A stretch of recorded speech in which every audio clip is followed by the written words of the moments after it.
mwana moto te po akosa ngai abongwani pe te po awangana Nzambe ya le Nazarien, le Nazarien, le Nazarien.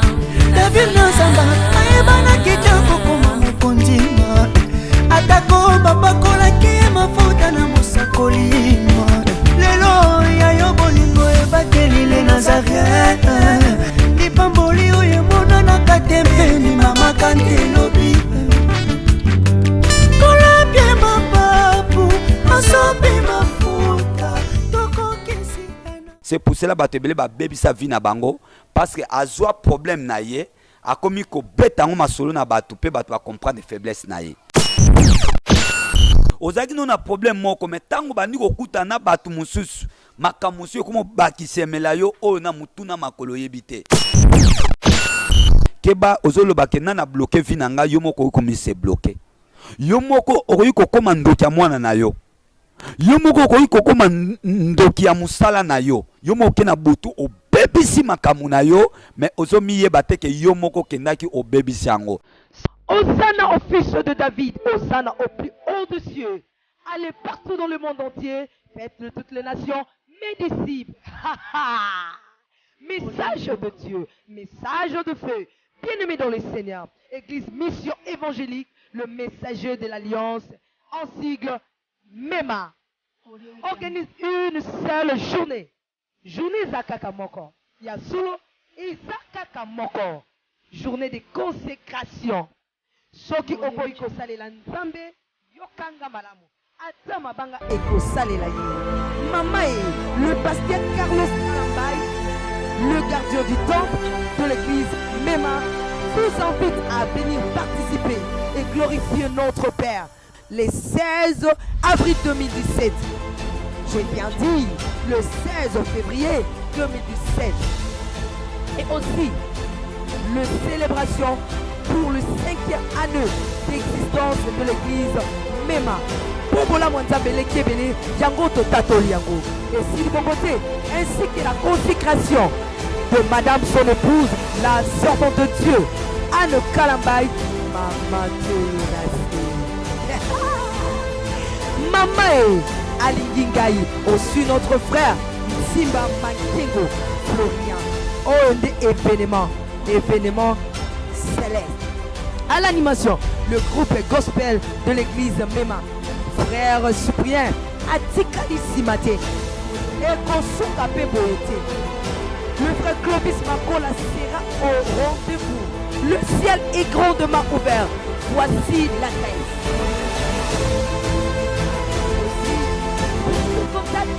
Veuillez appeler au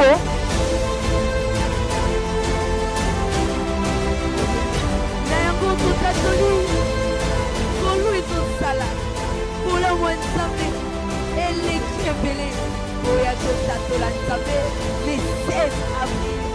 Bienvenue à tous.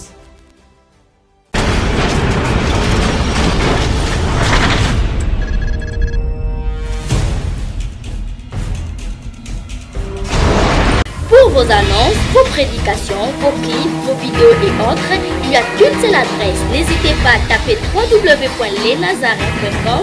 En ces jours, nous sommes en pleine promotion. Extra matraquage. Olingi promotion ya produit na yo e bana monde entier. Olingi actualité, Olingi visibilité. Contactez les Nazarins. 100% chrétien, toujours vos amis.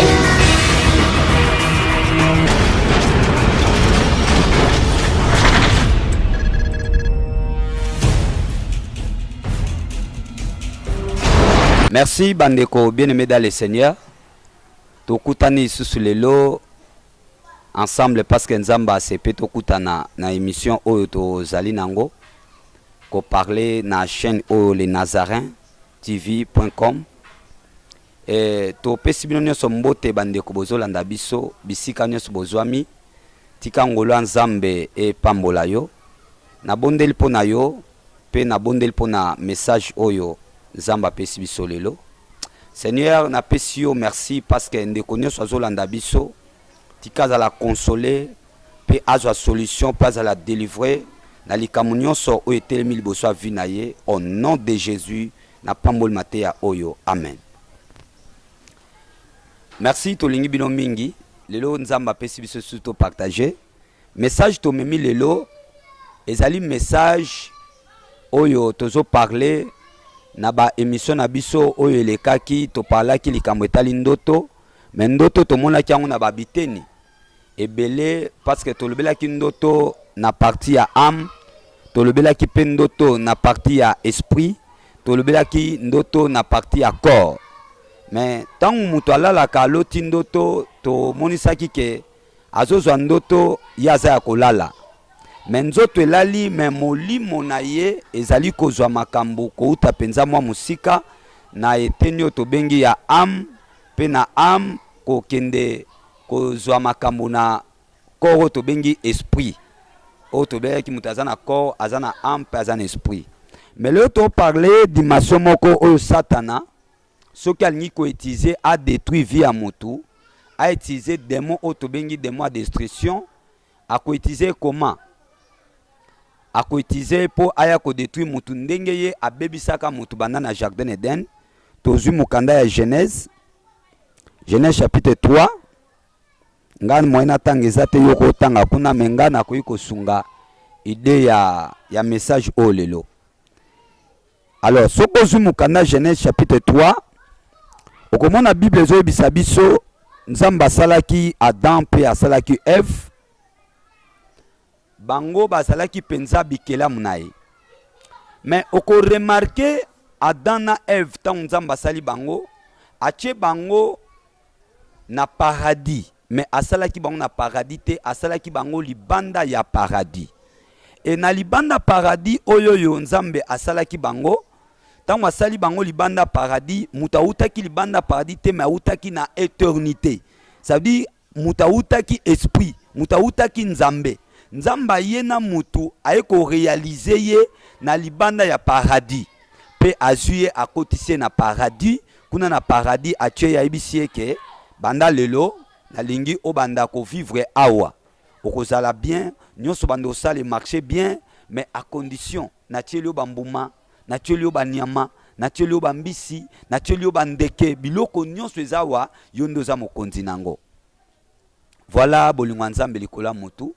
Mais regardez, diable et Satan, tant à monique, muto yo Nzamba tie, azana gloire, na biloko ogumba melaye, na biloko o servir, mais Satan azana lo monte pour servir. Parce que banzelu bazé a été Nzambe, et yé pas azan ange pour servir Nzambe, mais komona que non, basali mutu moko na image Nzambe. Donc Nzambe a misali Nzambe mususu na kata mokele. Donc oza personnalité na eto héritier na ye. Et diable et Satan a lui qui moyen à détruire mutu. Et bien aimé dans le Seigneur, je pense que si vous avez biso, peut-être aux hommes qui makamu moko zo bébé pa na yo. Peut-être aux hommes qui il y a des choses qui ont marché te. Peut-être aux senti ba combat moko za quelque part. Oui parce que eloko Nzamba tiaki kati na yo. Ngolo Nzamba pesi yo, mayelo Nzamba pesi yo, grâce Nzamba pesi yo. Talent oyo Nzamba pesi yo apesi yango na mutu nyonso te apesi yango le sel na yo yango mona diable Satan azo utiliser batu ndenge ye a misalelaki po aya kobebisa mutu na se ya mokili. Alors yango zo mona ba combat na yo ba problème na yo ezo ko abaze mingi makasi ozo luka ba solution oui parce que ça na mutu moko azana sima bitumba na yo parce que ça na loboko moko ezana sima ya makambu na yo parce que ezana batu oyo bazo kolukela yo mabe po ozala muto yo okokoma na mikolo Nzamba bongisela yo te pe omona makambo Nzamba bongisela yo te. Merci bien aimé. Tomoni Satana atiki likolo aye na jardin Eden mais akoti lokola Satana te aye ko utiliser serpent. Et serpent pour aller sa mutumbuma. Awa tozana Genèse chapitre 3 verset 1er. Et tangu ayebi ke Nzamba yebisaki mutu mukolo yo kolia mbuma, mukolo yo kosimba mbuma oyo okokufa. Natie bambuma mibale, natie banzete mibale, natie nzete ya o babengi arbre de vie, nzete ya bomoi, pe natie nzete ya arbre de la mort. Nzamba ke chango na kati elanga. Donc poko maana il faut ça la distance. Nzamba bombia musika. Et si kan nzambe ake kota nzete oyo, Satana yebi na yango te. Ezaka ka mutu nzambe mutu alakisa kiye tale sika na bombi nzete oyo. Yoko yako simba ngote po mukolo koliango. Yebake okokufa, okoyeba mabena malam, okovivre esu na kata jardin te, okozonga na libanda bisika yo utaki. Alors gardez communion na ngai, ko simba lisusu nzete oyo te, ko pusa na pembe na ngote, ko liaka ngote. Mena sale lion nzete moko. Oyo soki o le yango, ata mikolo na yo, bandeki ko senti ke na sali 500 ans, 300 ans, 1000 ans, et yango ekozongisa yo trop jeune, babengi arbre de vie. Et liaka nzete wana poza na bomoi. E nzete wana nzambe abombi yango, esika tiango ezaka ka mutu. Mutu ayebi na nzambe, Satana yeba ina ite. Metala Satana tanga longo na likolo aye abando découvrir makamunini eza secret ya mutu na nzambe. Bien-aimé dans le Seigneur, on remarque que eza makamusu le kakati na yo, eza ka secret ya yo na nzambe. Même mutu afandi pembe na yo, même ndoki alala anunda kumoko tika lo yiba makambo wana te, soki yo mobeti lisolo te. C'est pour cela bato ebele ba bebi sa vie na bango, parce que azwa problème na ye, akomi ko beta ngo masolo na bato pe bato ba comprendre faiblesse na ye. Soki nzamba tiaki nzete wana, parce que eza faiblesse ya mutu. Et diable ennemi na yo, soka comprendre sika faiblesse na yo ezali, ako détruire yo le plus facile. Yango na vie kolingate bato ba découvrir faiblesse na yo. Soki faiblesse na yo sika ezalaka, garder yango parce que yango ezesika liwano ezali. Soki faiblesse na yo bato ba yebi yango ba détruire yo noki. Tala diable, lokola zo linga yebe sika faiblesse a mutu ezali, akoya ko découvrir mwasi o babengi Ève po amema sika nzete ezali. Yango yoka na kati ya Genèse chapitre 3, diable azotuna mwasi. Est-ce réellement nzamba yebisaki bino soki bokolia nzete mbuma wana bino boko vivre te? Ya yebi ke mukolo bino bokolia ngo boko koma lokola banzambe. Ah, mwasi suka découvrir bien nzete ezaka na kati elanga. Mukolo tokolia ngo toko koma lokola banzambe. Omoni siko mwasi a trahir secret na ye. Etant a trahir secret na ye, diable a comprendre que ah nzete ngo eza na kati elanga. Tokene na kati elanga ngo. Ah voilà, mwasi siko baki na kati elanga. Tomba comme na kati elanga et serpa ke ko mata likolo nzete wana. Etanga mati likolo ya nzete wana, yeba ke eloko nyonso Satana simbaka azanga te ko bakisa makambo aye. Esika nyonso Satana kotaka azanga te ko posséder sika wana. Esika nyonso diable akotaka azanga te ko séduire place wana. So akoti na vie ya muta ko séduire vie wana. So akoti na vino ako posséder yango. So akoti na vino ako loka yango. Peut-être ozano alika mumoko, mais pendant que bando ki ba kotela kayo, okoma remarquer ki ba maladie belé komi koyela yo, parce que diable et Satan a séduire. Ozaki non na problème moko, mais tango bandi ko kutana batu mususu, makamusu komo bakisemela yo o na mutuna makolo yebite. Parce que za na mutu moko akoteli yo na vie aye ko memelo ba problème. Diable tanga matina nzete wana aye ko bakisa biloko ezaki ya ye. Tant mutu ale nzete, mwasi ale nzete ayebisi mwasi na kanto rejoindre nga na monde esprit biso nyonso tokomi bandoki. Nga na za ndoki yo pokomi ndoki. E nga na za rebelle yo pokomi rebelle. E nga nazali naza motomboki yo pokomi motomboki. E tango mwasi ale yango Bible lobi abombi mbuma wana zeli mobali na etango ya apesi ye. Tango pe mobali le bilobi misu na bango mibale efungwami. Merci. Na kanisa lelo message na biso ezali awa. Tala Ève Adam balembuma bilobi misu na bango mibale efungwami. Nadine ko découvrir yo mbala moko yebisa yo ke kaka tango balembuma o misu na bango fungwami elinko baki bazuki ndoki. Donc Adam na Eve bakomi mbala moko ba sorcier. Yango mona mutu soki déjà oleki ndoki. Misu no eloko liboso sala ka misu fungwamaka. Yo so mona su makambo eza na monde réalité ou bandi mona makambo eza na monde spirituel. Voilà description ya diable et loko liboso sema na kata mutu eza kindoki. Kindoki est comme ma jalousie. Kindoki est comme ma haine. Kindoki est comme ma impudicité. Kindoki est kosenga makila ya bato. Kindoki est ko bloquer ba vie ya bato. Soki kaka kindoki côté lion na vie. Frère, à ta vie en eza meilleur. Oko finir kana kosila. Ceux qui ndoke bando simba vie ya moto. Yeba ke ozane loka osa ajouter. Parce que so bundana force oyo. Ezali force normale te. Eza ba force spirituelle. Okomi combat sikoyo na batu to longwe na niveau ya batu yo koti na niveau esprit. Yango moni mondo yo ti ezo beba. Eza na cause moko ezo bebi sango. Eza ka kindoki. Soki ba vie ya batu eza kombati. Eloko moko ezaka kindoki. Yango sika kindoki ezali ezande sika makolo ya Satan evandaka. Satan achaka makolo na sika bondoki ezali. Satan achaka makolo na sika magie ezali. So tozwi kindoki wana biso to bengi yango penza na lingala tozo benga kindoki na français balubi c'est la sorcellerie. O so tozwi kindoki to mona ba dimension. Kindoki to bengi magie blanche, magie rouge, magie jaune, magie noire. Et ba magie ezana ba catégorie. Donc eza ba kindoki, kindoki ya mindele, nde ba bengi magie blanche.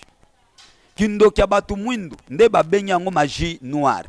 Soko ye na kata kindoki ya biso kotoyo, okomona eza na différence. Soko mona okena kindoki ya ba mindele, okomona eza na différence. Nyoso wana bakoyiko bambango magie, bakobe bambango magie noire. Yebango semence mo zaka kindoki. Et muto ya za na magie, yebake aza le plus dangereux que le kamuto asimi poison na maboko. Po muto asimi poison na maboko akotiela yo okufi mbala moko na passe oyo kyango tokei. Et tant musoko souffrir 2 semaines, 3 semaines mukolo moko osali arrêt cardiaque okufi. Mais muto aza na sorcellerie akobando combattre yo vie mobimba azo détruire yo maleme. Eza lokola rebelle akanyi muto leka bomemba moko abete masasi na lokolo po. Alandi yo abeti yo na loboko. Alandi yo akati yo na loboko ndamu. Tandis que zo souffrir ya zo ko sepela na liwana yo. Voilà un sorcier. Omona mutu azaki na niveau likolo bando kitiso maleme.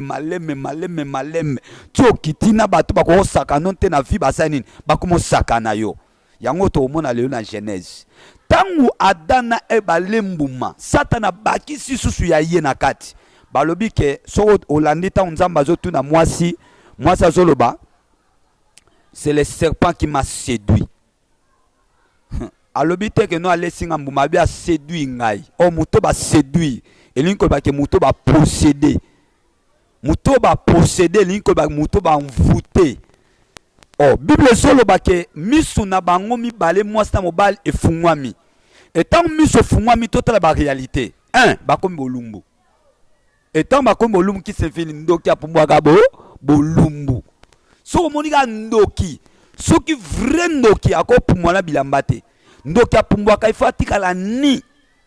Donc bolumbu pena ndenge babotela ye. Oh, Adam na Eve bazalaki batoyo nzamba zo couvrir bango na se ya gloire. Balataki bilamba lokola banzelo. Anzelo alataka bilamba oyo ekotaka na lavage te. Anzelo alataka bilamba oyo ekotaka na kantina mai te po basukulango. Parce que soko moni ange balatisami na gloire. Donc elamba ya lati eza elamba ya gloire o nzamba latisa ye. Donc elamba ya ange ekomaka salite te. Yango mona Satana banda kaka longwaka pa nzambe soko taliye ata ami bimisi en de la lumière mais suka ko mona kaka so lande ne ta dame spirituelle au consulter nzambe mona kaza bilamba salite parce que déjà beba muta osurule sur la maza la kate gloire bande ko surule lamba ya satana lokola nzamba buaka ye na ye na ba ange ba kende pa ya diable bango nyonso ba koma salité ya ngomoni satana so comme na vie ya muta ko tele salité makambo salité ba problème à salité biloko nyonso ba bengi ya salita botutu kolata vie ya mutu wana parce que muta komi sorcier. Voilà total Adana Eve Awa bakomi ba sorcier. Tant bakomi ba sorcier, bakomi bolumbu. Bakomi mutakala. Et tant bakomi mutakala bilobi misu na bango efungwami. Mais moi si tant azolia mbuma oyo bayebisa ke loko moko o koza malamu. O koma lokola nzambe. Oko yeba mabepe malamu. Mais aye komona biloko balaka kiye azu yango te. Naliko simba awa koyebisa ndeko moko tala dana evne baolia mbuma mutu moko aitizaki bango po balia mbuma na baliaki on a volonté na bango te.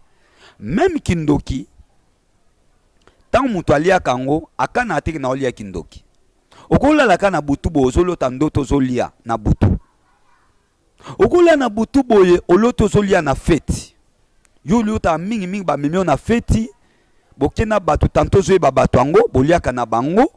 Et puis na suka oyaka comprendre te que na lamuki bo mena otoliati ngana wi na lelelo na le na butu na le makasi pe na santé libumweza ya kotonda o santé pe na moi bo appétit kimi et tant appétit kimi ozo santé que na liaki biloko na moi na liaki na butu yo atolali ponya moi okolia yo atolali pongia ya butu okolia et ba phénomène wana neto benga kango.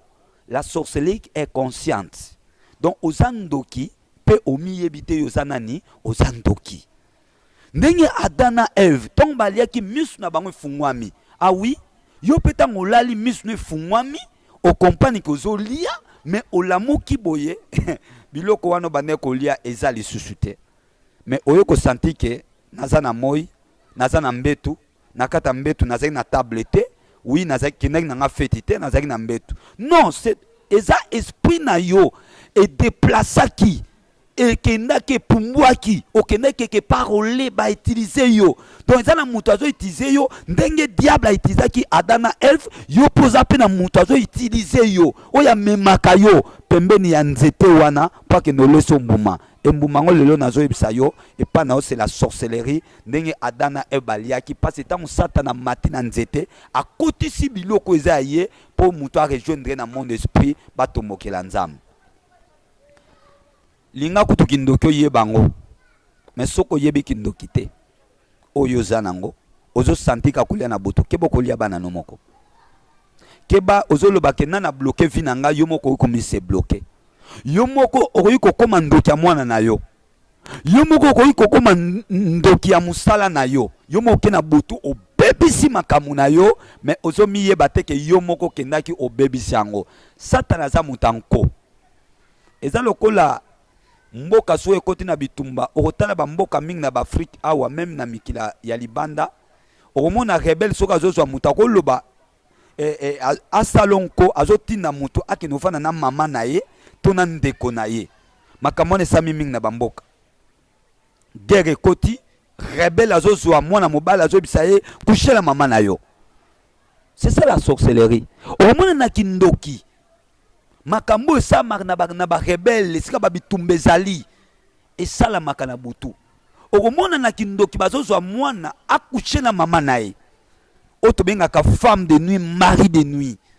Et yo po santaka biloko wana na kati na yo ozo santi ke ovivre na mutu moko be na pongi e mutu wana azokushe na yo n'impacte nini alliance nini ezo kole bino po bosala biloko wana. C'est la sorcellerie. Ozando ki mozomi ye bato zando ki za plus dangereux. Tala Adana Eve awa bakomi bando ki bango moko. Siko totala ko finir vie na bango. Oyebi makamne oyela bango lobi.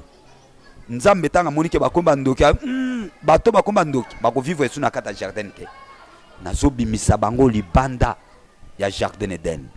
Parce que na kata jardin Eden ndoki akoki ko vivre te. Pourquoi? Parce que jardin Eden est à bonheur. eza esika ya abondance, eza esika ya paix, eza esika ya joie. Endoki a mérité sika kimia te.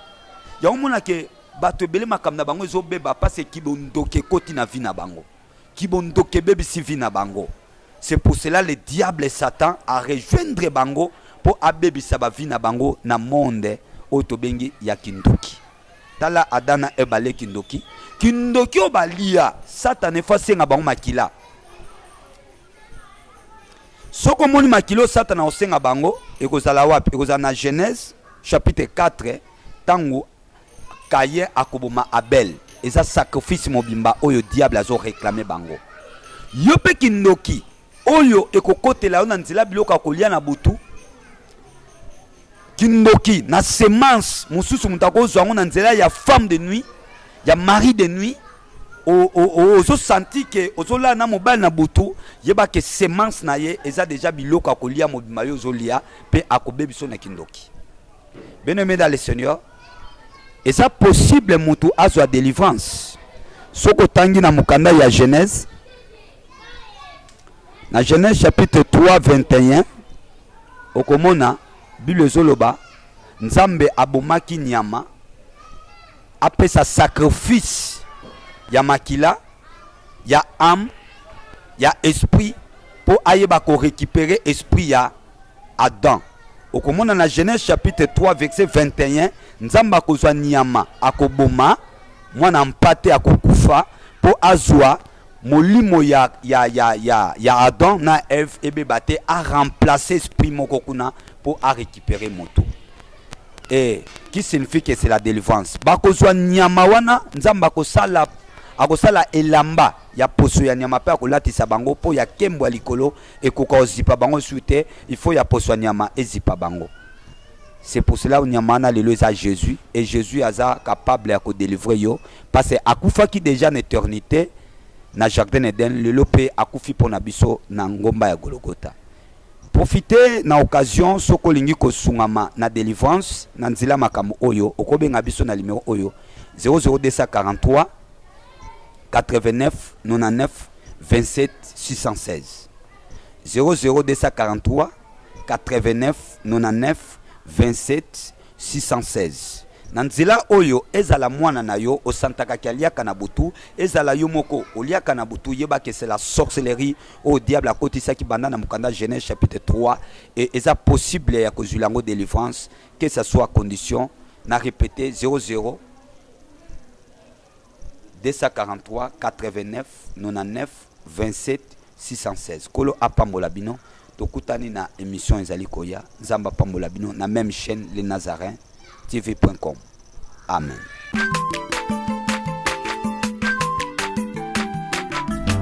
Aza mwana moto te po akosangai abongwani pete po awangana Nzambe